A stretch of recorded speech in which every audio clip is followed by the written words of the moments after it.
The Honourable Leader of the New Democratic Party. Mr. Speaker, since 1992, when Nova Scotia Power was privatized, more than $3 billion has been paid out in company dividends. This is $3 billion that could have been spent supporting a transition of our energy infrastructure towards renewables, could have been spent on lowering people's cost of power, could have been spent on hospitals, nursing homes, or schools. So I want to ask the Premier, wouldn't it have been better, we here think so, wouldn't it have been better if that $3 billion had been available for public purposes rather than for the profits of Emera and Nova Scotia Power? The Honourable Premier.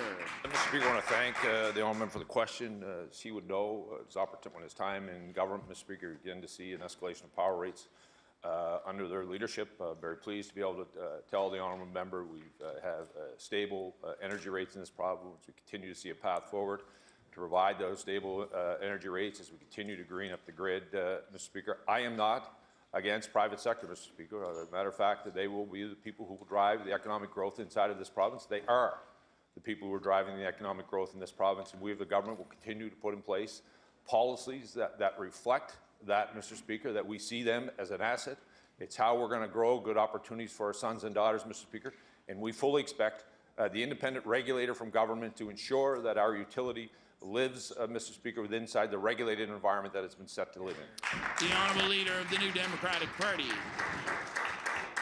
Mr. Speaker, the government wishes to expand the profit opportunities for Emera shareholders outside Canada without placing any obligation on the company to increase investment here or to provide any benefits for ratepayers in Nova Scotia. What about this does the Premier think is fair?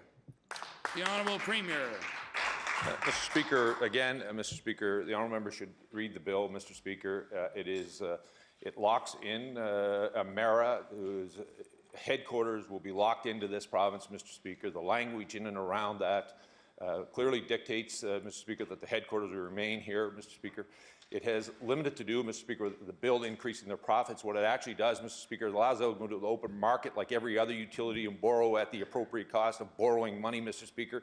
That is a good thing. It allows them to reinvest back in not only in the infrastructure here, but, Mr. Speaker, in their international corporate entities, Mr. Speaker, which in turn will drive investment and revenue back into Nova Scotians, Mr. Speaker.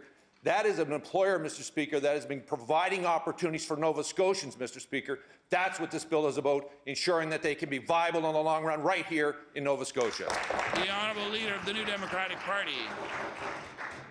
Mr. Speaker, thousands of people for whom the Premier has responsibility live in Nova Scotia today in energy poverty, which those who are expert in this field say it means anyone who's paying more than 10% of their income out in household energy and fuel. Many, many people making $30,000 or so in our province are paying out $3,000 or more in order to keep the house warm and to keep the lights on. Mr. Speaker, the CEO of Emera, if he had to spend 10% of his income to heat his home, his annual heating cost, 10% of $6.2 million, would be $620,000 a year. But that isn't how it works, because it's not him who's caught in the spiral of energy poverty. Mr. Speaker, after all these years of our ensuring Emera's executive salaries and their profits, doesn't the Premier think the company should be offering to do something for the people of Nova Scotia rather than calculating how to get something more from them?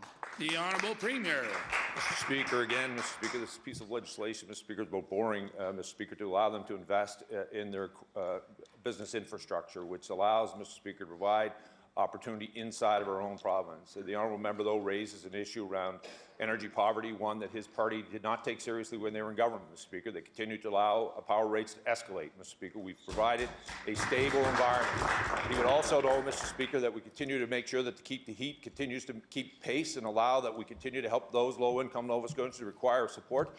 Time after time, he and his party have voted against initiatives that have allowed to make sure that we look after the most vulnerable citizens in our province, whether it comes the issue of electricity, Mr. Speaker, whether it's rent subs, whether it's providing good opportunities, Mr. Speaker. They continue to vote against it. We're going to continue to do our role to ensure that we work with all Nova Scotians to provide them with an opportunity, Mr. Speaker, to lessen their own costs. But at the same time, Mr. Speaker, we're going to work with the private sector to grow good job opportunities in this province, Mr. Speaker. That's the single best thing we can do for all Nova Scotians, is provide them a job opportunity.